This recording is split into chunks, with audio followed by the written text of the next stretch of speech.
So in the spirit of celebrating women and their contributions, KCPT invited you to nominate groundbreaking women who've sparked change in our community. The votes are in, and this half hour on The Local Show, we're going to introduce you to 3 inspiring women who've made a difference in our metro. Actually, we had more than 50 nominations. Senior producer Pam James put together the profiles, but how did you actually select 3? Well, it wasn't easy on my part, but it was really helpful by the voting of the community at large. We had people who voted online. We had actual petitions signed and mailed in to us, and we had people calling in if they didn't have access to the internet. And each one of those garnered the different votes. And how we ultimately decided was through an independent panel and ourselves that we decided that we would choose a better cross-section of the city and the community of women at large. So we chose the best social services person, the best entrepreneurial person, and the best civil services person. And when I say best, it's really the top vote getter. All right. Well, our first local maker, as you'll see, is Suzanne Gladney of Legal Aid of Western Missouri. Up until now, she's not received much recognition for her work, but Suzanne has spent more than 30 years as a legal aid attorney, assisting undocumented workers and migrant families in our Kansas City region. I love immigrant populations and learning more about them, spending time with people, talking to them about other things other than their immigration issue.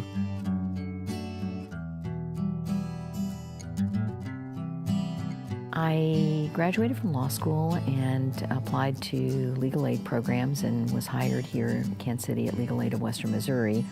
About every second or third person that would come in was asking about immigration. The stock answer that I heard the secretary say over and over again was, "We don't do that." And after about, 3 or 4 weeks, I said to my boss, if I kept up doing what I'm doing right now and started learning about immigration, could I do that? And he's like, "Oh, sure you could do that." And then probably 6-8 months later, started taking a few cases here and there, and now for really the last 35 years, that's what I've been doing. So.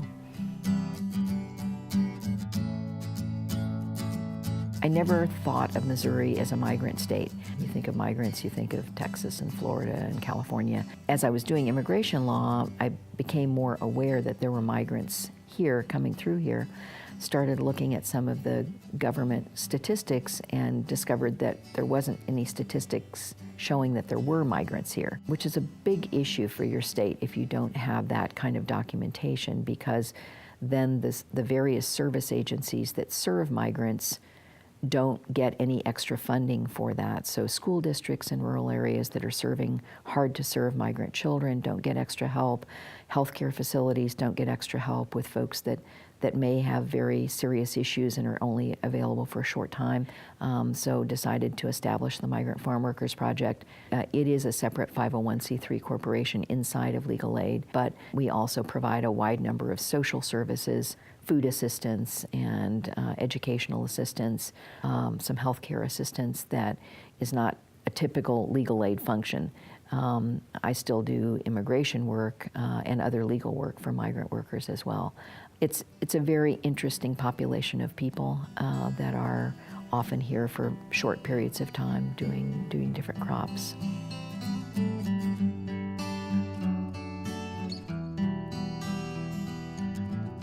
Some of the migrants are people we will never see again. They're here for one migrant season and we don't see them again. Part of our philosophy is not doing everything for them, but trying to help make sure that they know how you walk into a clinic and write your name down to tell them you're there, rather than us just going up and writing it down, so that they hopefully, when they're in the next place, will have a better sense of how to do things themselves, and helping them realize that they have a right to do some of these things, that they don't have to always be subjugated or think of themselves as not part of a community. That's another thing with migrants. They're really not part of a community anywhere.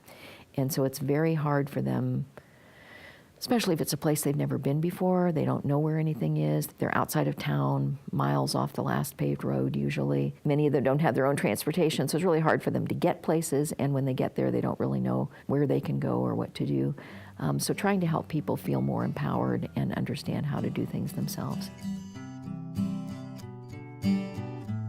It's really important that migrant young people grow up being sure that there are other options for them.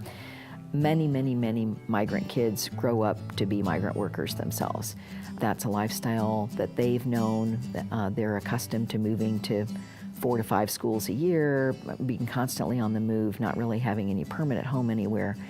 They are always behind.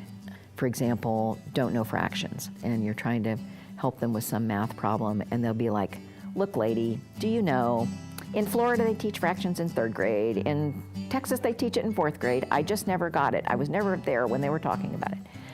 So there's lots of things like that, cursive writing, and I feel like it's really important that we help them know that there are other options available and that we help them succeed in school. And we're helping them in tutoring. We have a tutoring program twice a week. We have a youth group for teenage kids. We took 4 kids on a college visit 2 weeks ago. Working with the future of any population, I think, is really important work to do.